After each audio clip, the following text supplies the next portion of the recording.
As Bangladesh and China cozy up and normalize ties, is this the new two-front war that India needs to now prepare for?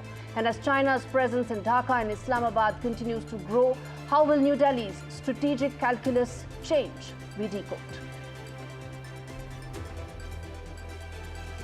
US Vice President J.D. Vance is all set to be in India for a 3-day visit where he will meet Prime Minister Modi on the first day. The visit is expected to set the tone for greater tech and trade collaboration between India and the US. A visit so early in the administration could prove to be very fruitful in greater alignment on common strategic concerns of the two countries. From students to tech experts, why are the visas drying up for highly qualified top talent? And as fears mount of petty past offences being grounds for visa cancellations, we ask, has the American dream all but ended? The Times 100 most influential list is out with not a single Indian named. A billion voices get snubbed. Names like Mohammad Yunus do find mention.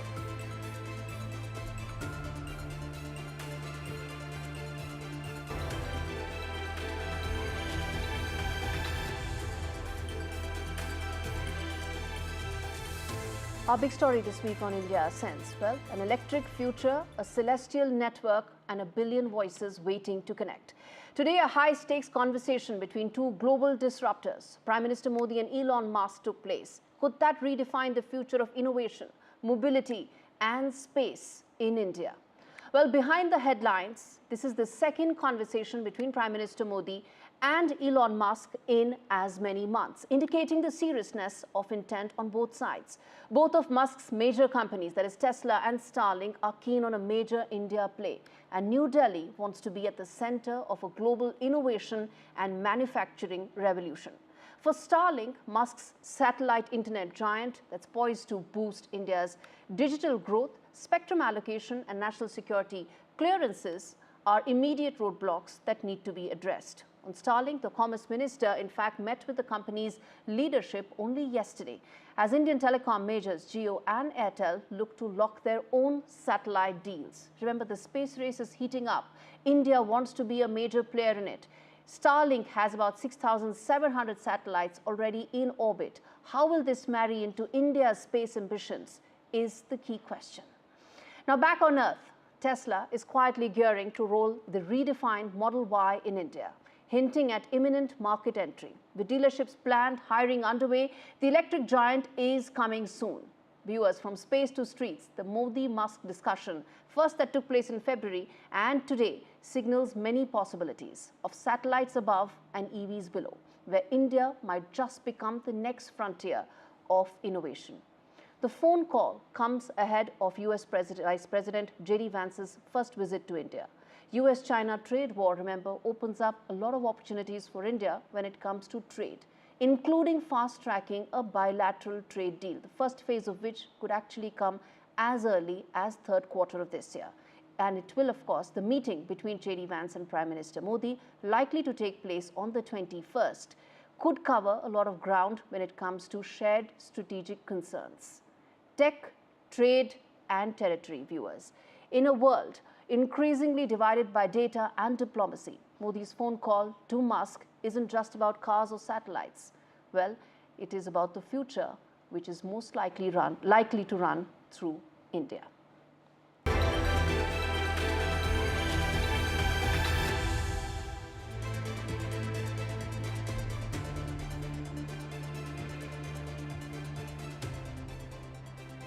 All right.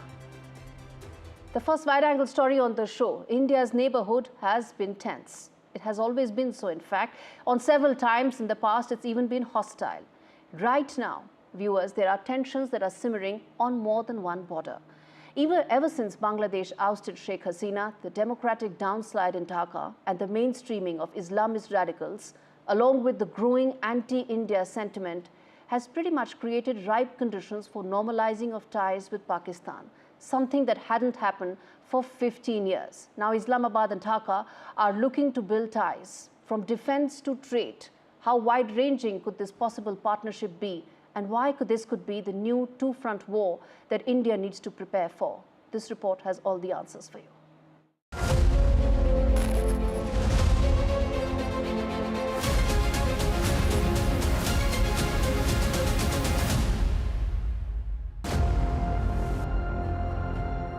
After 15 years of cold silence, Pakistan and Bangladesh are back at the table.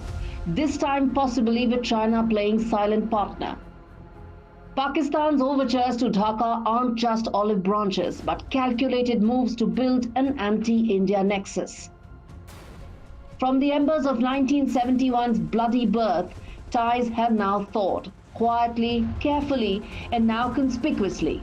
Bangladesh's interim regime, led by Mohammad Yunus, has shown China the welcome mat while giving India the cold shoulder. The message was loud and clear. The northeast is landlocked and Bangladesh the only key. A dagger pointed at the Siliguri corridor and India's sovereignty. Add China's warships prowling the Bay of Bengal and possible intelligence pacts between Islamabad and Dhaka, and the threat morphs from possible to probable. The ISI's footprints in university radicalization, China's eyes on the Teesta, and Dhaka's provocations are not isolated instances. They are coordinated pressure points. The dragon, the dagger, and the double game. India is no stranger to confrontation, but the present geopolitical landscape will require New Delhi to think out of the box with deft diplomacy. Viewers, the two-front war that New Delhi has been fully prepared for till now has been the China-Pakistan nexus. But the Bangladesh-Pakistan growing bonhomie changes some of these dynamics because Beijing is wanting to fill the vacuum in Bangladesh, take advantage of its economic mess and the growing instability, just like it did in Pakistan. Infrastructure projects are never just that. They are means to a larger strategic geopolitical scheme. For India, this means a complete realignment of its calculus. Even when New Delhi responds to Beijing's positive overtures on trade, it needs to be more than just careful. It needs to be wary.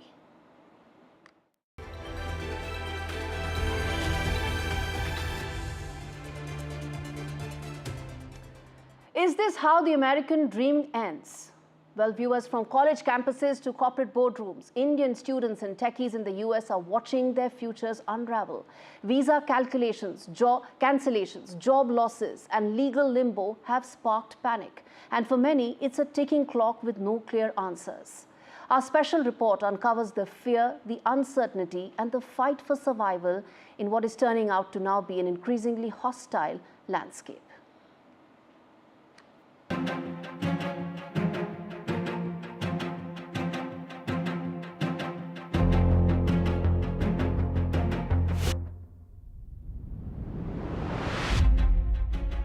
They came chasing the American dream. But now for thousands of Indian students and tech professionals, it's turning into a nightmare.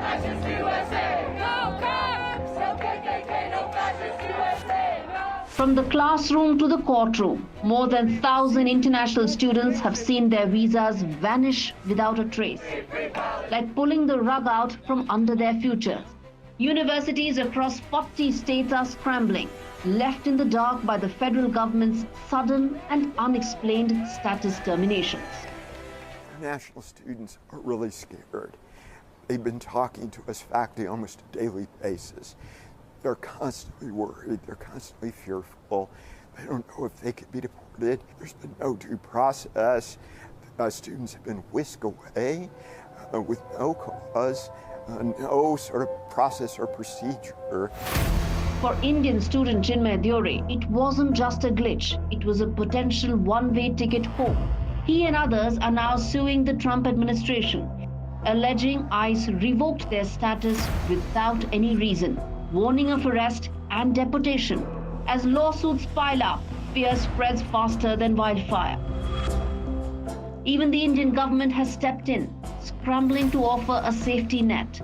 But for many, the damage may already be done. Meanwhile, it's a bloodbath on the job front. Indian techies on H-1Bs are caught between a rock and a hard place as layoffs sweep the industry. Posts on social media read like digital SOS signals. Liberation Day layoffs. That's what techies are calling the purge, as giants like Microsoft and Google cut thousands. Startups are folding, contracts are drying up, and Indians who received over 72% of H-1Bs last year are bearing the brunt. Even the lucky ones still in jobs are feeling the squeeze. Delayed raises, hiring freezes, and discrimination claims against firms like TCS are deepening the gloom. The road to Silicon Valley now has potholes of policy, politics, and prejudice. As the American dream flickers, Indian students and techies ask a question no visa can answer. Was it all worth it? From denied dreams to digital despair, the fallout is still unfolding. As lawsuits brew and livelihoods hang by a thread, one thing is clear. The promise of the US is now under strain. And for many Indians in America, the land of opportunity now feels more like a land of obstacles. But remember, this is not a one-way street. Indian students play a major role in keeping US universities viable and profitable. Likewise, Indian techies power up the American economy. There are 39 Indian American CEOs in a country which ranks 24 out of 37 OECD countries in science, tech, and engineering. America needs this talent, but this attitude is more self-destructive than ever before. All right, viewers, on that note, we slip into a break. We come back on the other side. The top voice, Dexter Roberts, joining me from Atlantic Council to decode what the US-China trade war means for India and how New Delhi can make the most of this opportunity. More on that after this break. Stay with me.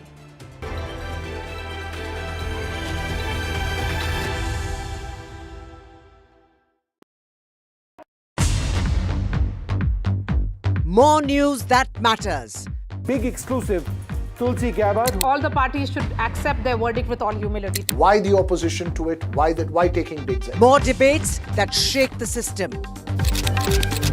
More exclusives you won't find anywhere else. Not just another prime time. Hello and welcome to The Southern View. I'm Veera Raghav. This is the news break and I'm Vasudha Venugopal. This is The Last Word and I'm Maria Shakil. Left, right and centre, and good evening and welcome. It's a prime time that's unmissable. In today's interconnected world, India's voice is more crucial than ever. When India speaks, the world listens. At NDTV World, we are that voice, bringing you intelligent and insightful news from India and beyond. From geopolitics and diplomacy to economic shifts, migrations, tech disruptions, and the stories of our diaspora. We cover the news that shapes our global future. NDTV World, your new home for global news is here.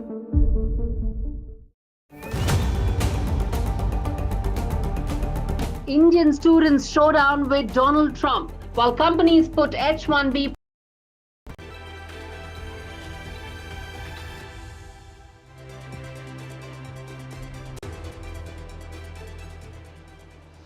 All right, top voice on the show this week, Dexter Roberts, non-resident senior fellow at the Atlantic Global China Hub, to talk about the US-China trade tension and how should the world be bracing for it. Mr. Roberts, thanks so much for joining me on India Sense. Let me start by asking you, how do you see these tariffs layered on top of tariffs by both sides, the trade war between US and China only escalating in the last 1 week? Well, I think we're now at a point where the tariffs have reached a level on both sides that pretty much bring most trade between the two countries to a halt. And this, of course, has implications not just for the US and for China, but for countries including India around the world. Obviously, China is a key link in global technology and other supply chains. It's also the world's second largest economy, and it's been an important driver for global economic growth as well. China's already facing a slowing economy. The trade war is certain to bring growth down there. Yes. And similarly, we've seen this economic chaos almost in the US with the very high tariffs reflected in stock markets, and eventually, I think, starting to be seen in the job market as well. Yes. Okay. But in terms of the impact on global trade, if you could just decode that for our viewers in simple terms, because you're talking about the largest and the second largest economy pretty much now coming to a standstill in terms of their bilateral trade? Well, I think it's hard to, it's hard to exaggerate how serious it is. This would have a real substantial blow to the global economy. Again, China plays this key role, particularly in technology supply chains, so that many of the products that around the world that are bought in one way or another come through the China global supply chain. Again, the economic impact of having two such important economies, as you say, number one and number two, see a downturn, more of a downturn, is something that really affects everyone around the world. You mentioned tech supply chains. The NVIDIA CEO was in China at a time when global tech supply chains are likely to be hit. How do you see the technology landscape changing, whether it is semiconductors or whether it's any other high-end tech value chain? Well, I think one very likely impact is higher prices for all of us. China has created a really admirable environment, if you will, for global supply chains. The logistics systems are in place. The labor, by and large, is there. It's lower cost. Moving that somewhere else in the world, which sort of has to happen if this trade war continues, is going to bring up costs for everyone. And it's not going to be a smooth process either. The technology supply chains that have been built up in China have happened over years and years, and it's not a simple matter of just picking them up and moving them either to a neighboring country or to the United States, which frankly is less likely because of the costs there. Mr. Roberts, this is India Sense, where we always talk about what is it that will take India to be a superpower. I want to ask you, how can we make, or India make, the best possible use of this trade opportunity where we are in a better position, we have lower tariffs, and there are trade deals that are on the anvil? How do you see India making the most of this situation? Well, obviously, India has already been a beneficiary to a degree of efforts to diversify the global supply chain out of India. We've seen big brands like Apple and others encourage or even put pressure on their suppliers to try to move outside of China, and often India has been a location for that. India, if it continues to keep tariffs low, given also the very, very large size of the Indian market and the potential there, it's quite a natural next step for companies as they diversify away from China. And outside of the tech domain, what about some of the other sectors where you think we are best primed to possibly make use of these trade tensions? Well, obviously, the pharmaceutical sector in India has done very well. That's another area. Really, you can look across the board. I mean, India still does have quite relatively, quite low costs. I think many industries could step forward and potentially benefit from this effort to diversify away from the world's reliance on China. All right, let's leave it there. Mr. Dexter Roberts, thank you so much for joining me live on what could the implications be of the US-China trade war for India in terms of opportunities that it throws up. Thank you so much. All right, turning focus now.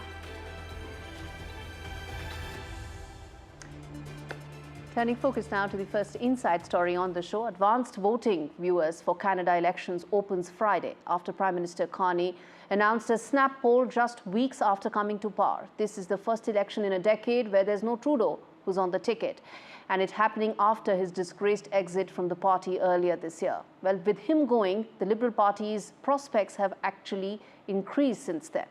With just a week left for the elections, listen in to what Prime Minister Mark Carney had to say, really setting the tone for the last lap of the election campaign.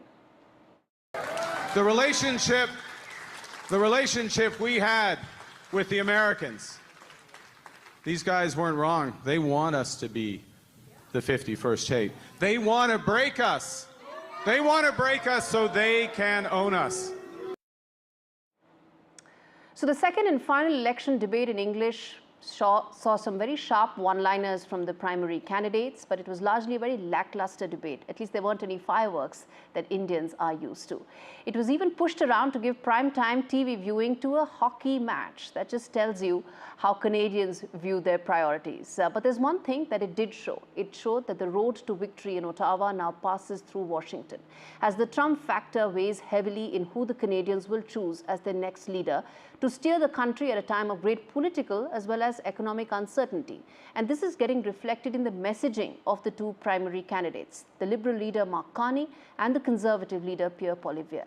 While Carney's messaging has been largely focused on fear of Donald Trump, fear of his threats of annexation, fear of his more trade wars, Pierre's messaging has been completely opposite. It's been a lot about hope of an economy that could do well if taxes are brought down, if cost of living expenses are brought down, and so on and so forth. Where does immigration fit into both of this is anybody's guess. But the Canadian election result may or may not, viewers, be a referendum on Donald Trump. But it's turning out to be an election where neither party seems to have answers or a broader roadmap. Canadians are looking for not just answers, they are looking for a vision. Whether they get that from any of these two leaders remains to be seen, and only time will tell whether that will provide Canada and Canadians the answer that they are really looking for and the voice that they are hoping to achieve.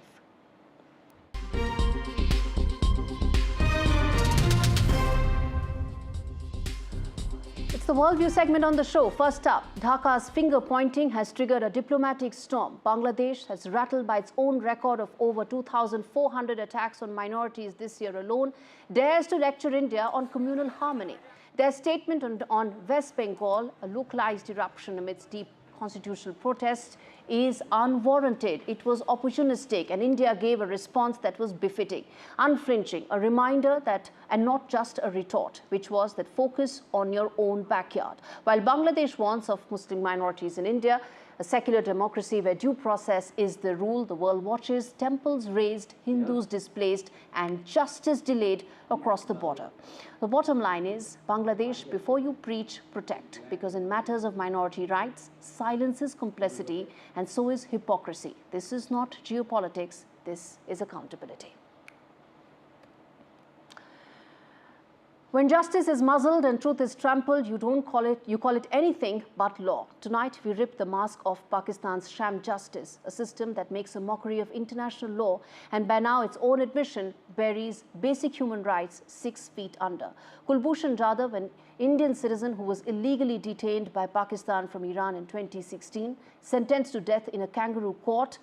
Pakistan's full story has finally come out. Of course, it's full of holes like a fishing net. And now, under oath, Pakistan's Defense Ministry has spilled the truth to its Supreme Court, saying that Kulbhushan Jadhav was never given the right to appeal. Let that sink in, viewers. The ICJ ordered consular access, but what good is access if the door to justice is bolted shut? Now, Pakistan, well, later on passed a law in 2021, too little, too late, a bandage on a bullet wound. And even that law is twisted to fit their convenience. A legal window dressing that is nothing but covering up for a miscarriage of justice, so grotesque it echoes in every diplomatic hall and courtroom around the world. Remember, Kulbhushan Jadhav is not just a name, he's a symbol of how far one nation can go to rewrite reality. Pakistan plays judge, jury, and executioner as the world watches. But remember, India will not forget, and India will not be silent. Harvard, once the crown jewel of American academia, is now caught in the eye of a political firestorm. The Department of Homeland Security has thrown down the gauntlet, demanding a sweeping data dump on international students, or else, who knows? The warning is crystal clear that you must comply or watch your visa privileges, your grants, and your reputation go up in smoke. Secretary Kristi Noem isn't mincing words when she accused Harvard of turning a blind eye to anti-Semitism, harboring radical ideology, and letting extremism fester on its watch. The message, loud and clear, the days of ivory tower immunity are now over. Billions of dollars in grants are now frozen. Foreign students are under the microscope and the school's tax-exempt status is on the chopping block. This isn't just a slap on the wrist, it's a political earthquake shaking the very foundations of academic freedom. Harvard, for its part, says it won't flinch. But in this high-stakes showdown, one thing's clear. When politics walks the front door, independence is the first thing to slip out the back. In the shadows of American history, truth isn't just stranger than fiction. It, in fact, outwits it. From remote-controlled dogs to Happy Days sex tape blackmail. These aren't Bond films, they're real CIA ops. A G.I. Joe turned demon toy designed to haunt the children of the Middle East. Well, there's also mind control that made people kill and then forget. There was a fake sex tape that was meant to destroy a president who loved it so much that he tried to make it a blockbuster. There are even remote-controlled dogs in the name of science. Because why not? Psychs, aliens and spoon benders. Yes, the CIA tried it all. Millions were spent, but the results, well, viewers, are still classified. If these are the unclassified files, what secrets will come out remains to be seen. One can safely say the CIA is where the reality is redacted and history wears a wire. And Time magazine has dropped its 2025 list of the 100 most influential people, and not a single Indian citizen made the cut, not one. India, the world's most populous democracy, tech superpower, cultural juggernaut, and a rising global voice. It doesn't need a Time list to be influential, but it's reflective of the bias that the magazine has against India. But guess who did make it to the list? Mohammad Yunus, the interim advisor to Bangladesh government, currently facing backlash and controversy. Last year, there were names like Alia Bhatt and Sakshi Malik, icons in art and activism. But this year, there is complete silence. We ask, is this oversight or is it outright erasure? Time says it honors those who shape the world, but India is shaping the century, from Chandrayaan to Chandni Chowk, and yet it's silence and it's sidelined. Let's call a spade a spade. This isn't just a statement. This is about snubbing a billion voices. It's not a miss.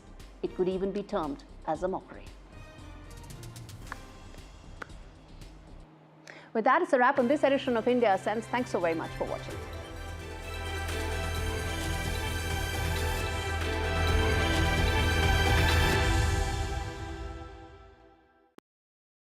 तू ही तो है जिसकी सच्चाई वाली clarity की वजह से मैं आज यहाँ हूँ। गोल्ड प्लस सिल्वॉक्सी मिरर्स, ऐसी क्लैरिटी कि आपको सिर्फ सच नजर आए, चाहे कितने भी साल बीत जाएं।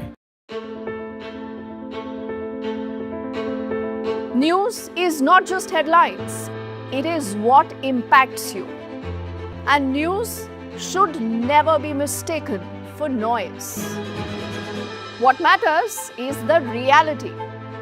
Accurate, in-depth, and with the right perspective. For over 20 years, I have been a journalist, and never has clarity mattered more than now. At Newsnight, we go beyond the surface.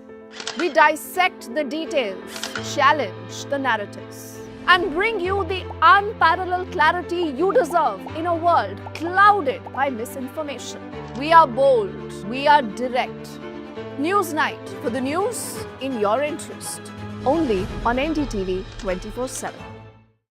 I've been reporting on all issues, big and small, from Andhra Pradesh, Telangana, rest of South India, bringing you all the action, all that you need to know, all that you want to know. The energy of Maximum City is infectious. I bring in that energy in our news coverage from financial capital Mumbai. Covering from the southernmost part of India over the last 23 years, I bring in-depth and 360-degree coverage from the Dravidian heartland. The land of Mishti is also known for its bitter politics. I have seen much water flow under the Howrah Bridge, covering Bengal in all its vivid colors.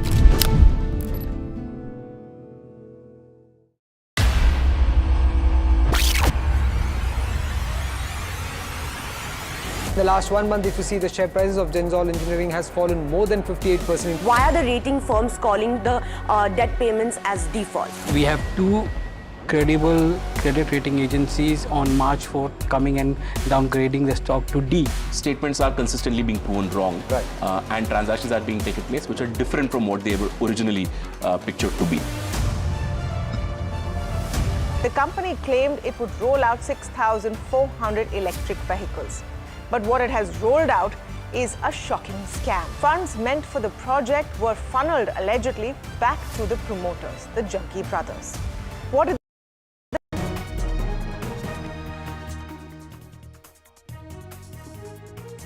West Bengal governor reaches Malda to meet victims. NHRC team also has reached Malda to meet victims. NCW chief meanwhile has said that there's a need to ensure safety of victims.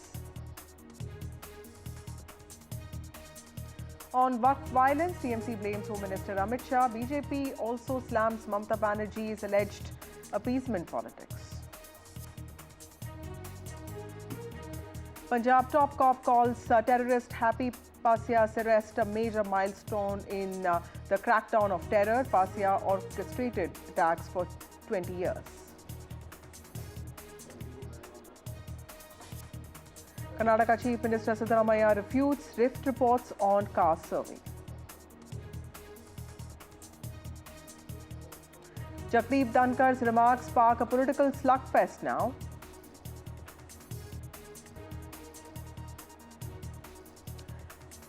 Kamal Hassan's Mani Ratnam's Thug Life. Kamal Hassan, Mani Ratnam, A.R. Rahman have reunited for Thug Life now. First single from Thug Life, Jingucha, was launched today.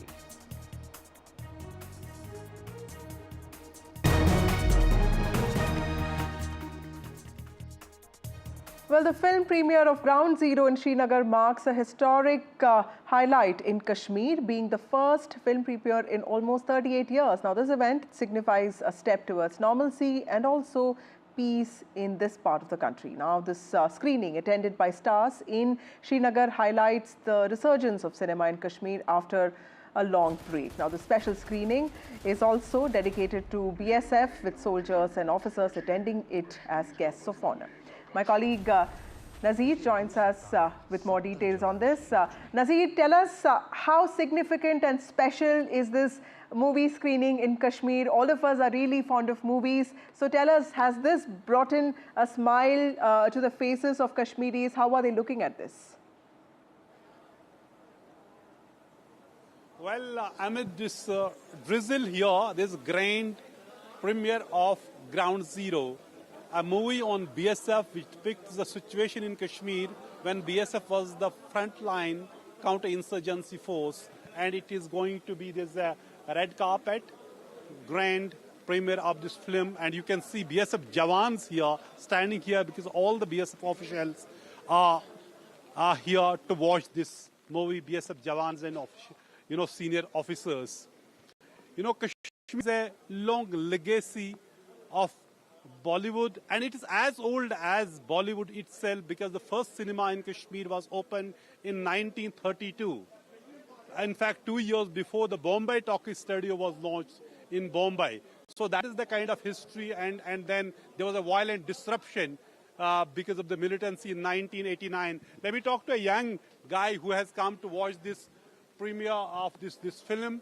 And this is actually the first public showing of the film. And in fact, let me remind the viewers that last year, the launch of Leila Majnoon here, and this is the first time a film is being launched from Srinagar after it was exclusively, intensely, shot in Srinagar. आप ये बताएं कि you are invited for the... Yeah. Huh? Yeah, I've been invited here for the screening of the movie Ground Zero. My name is Ayan Sajjad, and by passion, I'm a singer. You are a singer, that's Yeah, I sing Kashmiri songs, and I believe I'm quite renowned in the valley, alhamdulillah. And my first song has been Bedar Dadi Chane, which has over 10 million views right now. And I've been invited here by Mr. Arhan Bagati, and I believe this is a really good step. So you see, young people would see the situation that time and the transformation Kashmir is witnessing over the years. I believe this is a good step because the people who are coming here, like Imran Hashmi sir is coming here, Farhan Akhtar sir is coming here, it's like, it's a really big step for us because it's going to inspire a lot of artists. Like, it's going to inspire me and at the same time all the artists who don't have a platform yet. So young singer, thank you so much. So here this film means a lot. This grand premiere of Ground Zero means a lot. Why it is important? It talks about the, commitment and the sacrifice of the BSF and how they have dealt militancy over the years when BSF was the frontline counter-insurgency force in Kashmir. It talks about also how Jaish chief Ghazi Baba was killed in an encounter by the BSF during that time, those heydays of militancy. So it is quite interesting film in many ways because it also shows the things, how things have actually changed. Here now you have the first cinema hall, functional cinema hall here in. Let me talk to one of my old friend, SM Sai, who was former Director General of Police, who has specially come here to watch this movie. Is that so? You tell me, what this film, this movie means to its premier launch? I have absolutely no idea about the film, but I'm sure it's got a lot of significance because of the way it's been promoted, and I'm sure there's a good storyline to it. Okay. So because you remember you were working here that time and it was BSF was the frontline counter-insurgency force, then it was replaced by the... No, there's no doubt the BSF did a very lot of work. We have so many big encounters in Srinagar, including... No, BSF did a commendable job. I remember they were instrumental in the capture of Ghazi Baba, or rather his neutralization. Right. And I think in the early days it was they who did most of the operations. Right. They had a lot of important catches. And this film is the reflection of that, what has changed now. But you should be making a film on JNK police, for God's sake. So the police officer saying there should be a film on the police also. Nevertheless, it is something which everybody is waiting, this grand premiere, first public showing of Ground Zero here at Srinagar Inox Cinema. Thank you, Nazir, for joining us with those details. Moving on to other stories, other important stories. Days after the landmark Supreme Court judgment that effectively set the deadline for President and governors to clear bills, Vice President Jagdeep Dhankar has used strong words for the judiciary, saying that we cannot have a situation where courts direct the President. He also said that Article 142 of the Indian Constitution, which gives the Supreme Court special powers, has become a nuclear missile against democratic forces available to the judiciary 24/7. There's more to this. Rajya Sabha MP and senior lawyer Kapil Sibal has now strongly criticized Jagdeep Dhankar's comments on the Supreme Court's ruling regarding the powers of the President and governors. Remember, the court had ruled that the President must act within a reasonable time on bills and had struck down Tamil Nadu governor's indefinite withholding of state legislation. Now, Mr. Sibal has argued that governors and President are constitutionally bound to act on the advice and aid of Council of Ministers, and delaying or withholding bills undermines the supremacy of the legislature. Now, in this context, is Mr. Dhankar's analogy of Article 142 being a nuclear missile against democratic forces, is this fair characterization? What checks need to be put in place, and if they are really necessary? And more importantly, the larger question here, is there really a blurring of lines that is happening when it comes to separation of powers? That is what we discuss in the course of next 20 minutes. Joining me now first is legal scholar Faizan Mustafa. Thank you, Professor Mustafa, for joining us on this broadcast. My first question to you, sir. Do Vice President Jagdeep Dhankar's comments suggest a violation of the principle of separation of powers?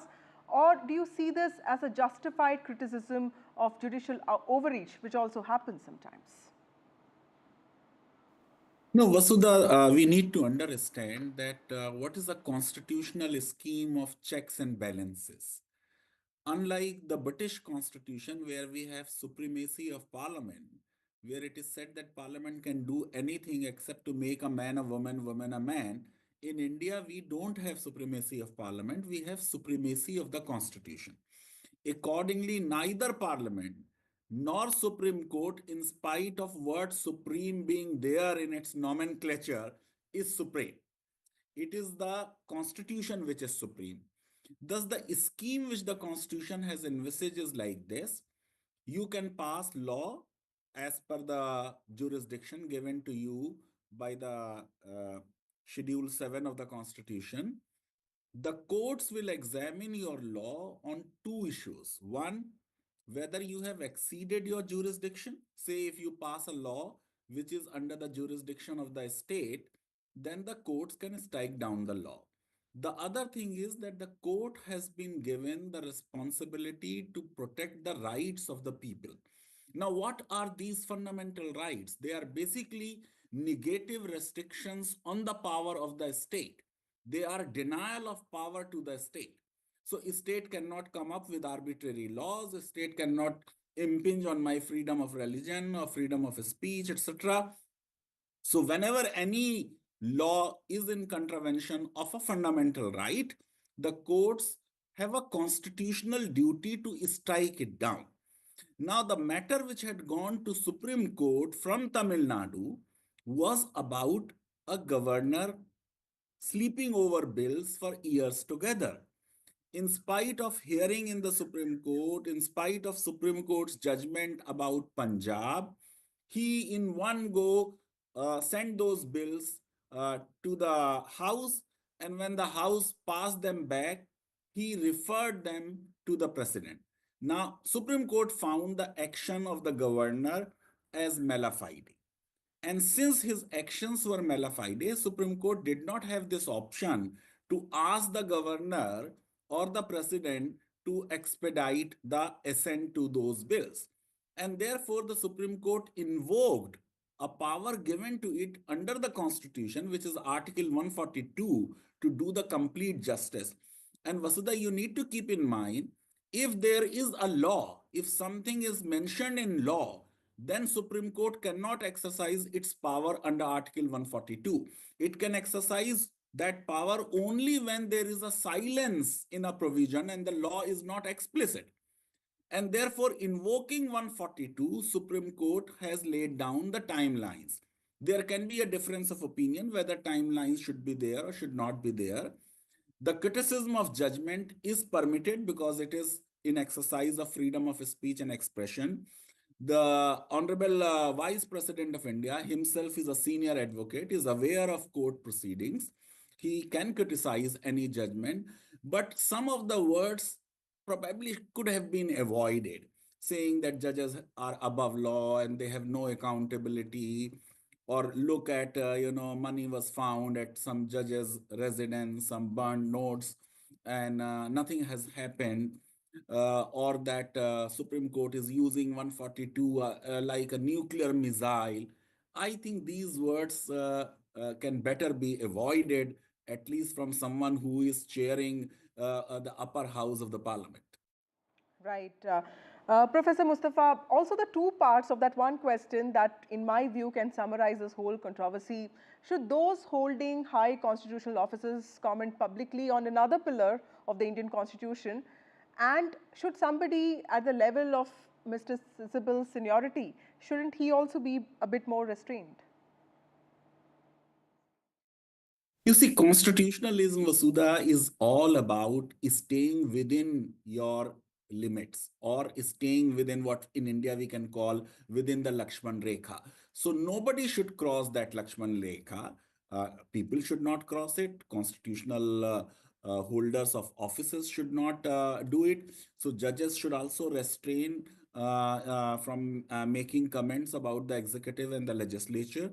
And in our constitution, there is a provision that you cannot discuss the conduct of a judge in the two houses of parliament, except when the impeachment motion is under consideration.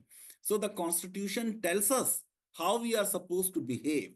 So I believe that everybody should exercise limited powers. This is what the whole idea of constitutionalism is all about. You may have a constitution and not constitutionalism. After all, Hitler had constitution, Weimar constitution, but that constitution did not have constitutionalism.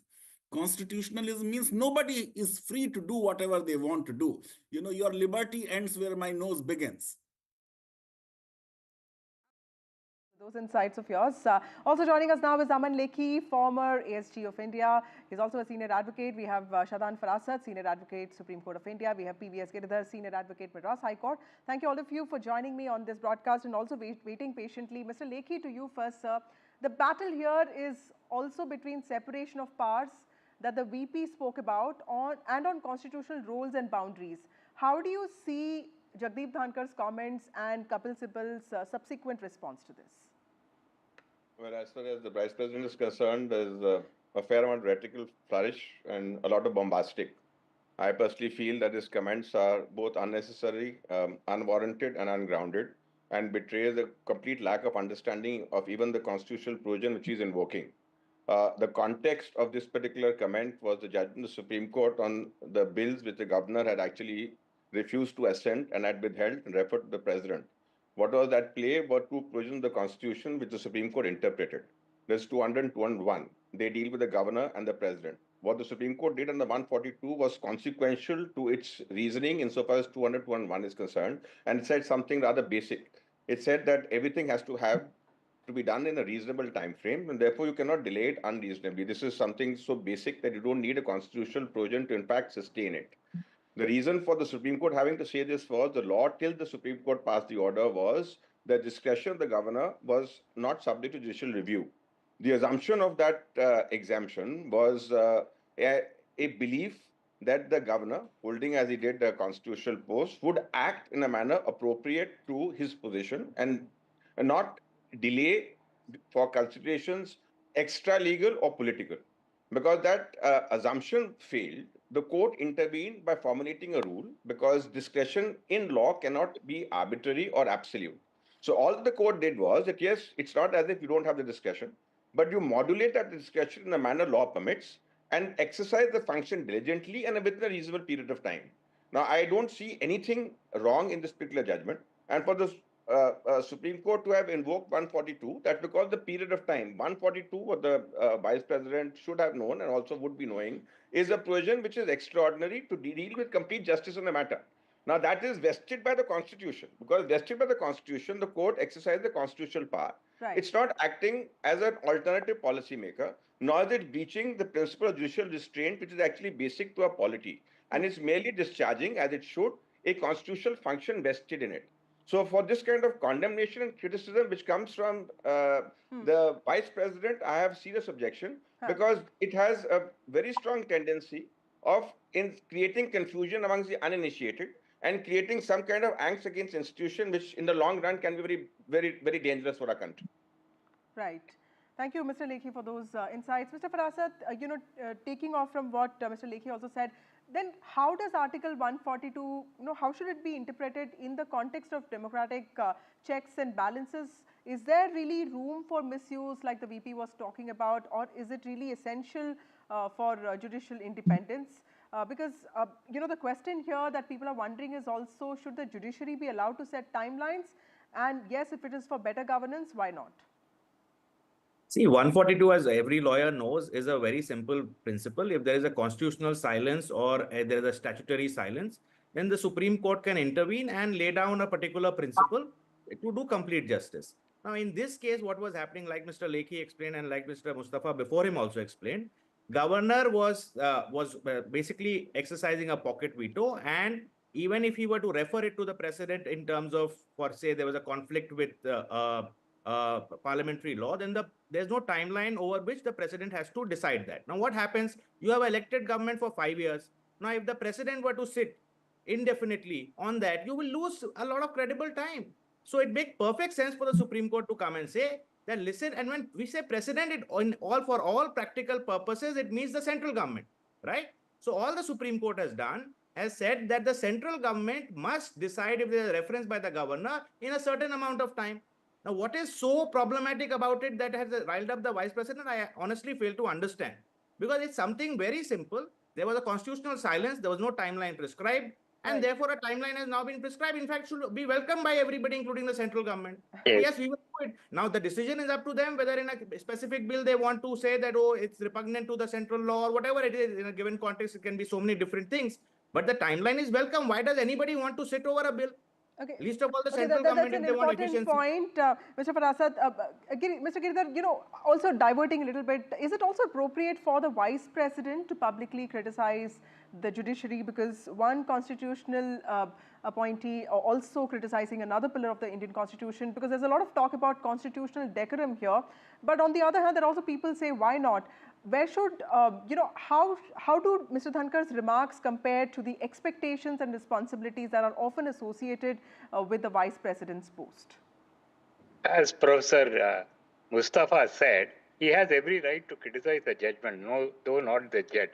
So I don't object to criticism of the judges or their judgment, but the words he has chosen is certainly objectionable, one. Second, he has shown a very shallow understanding of the Constitution, if it is his real understanding, other than for political expediency.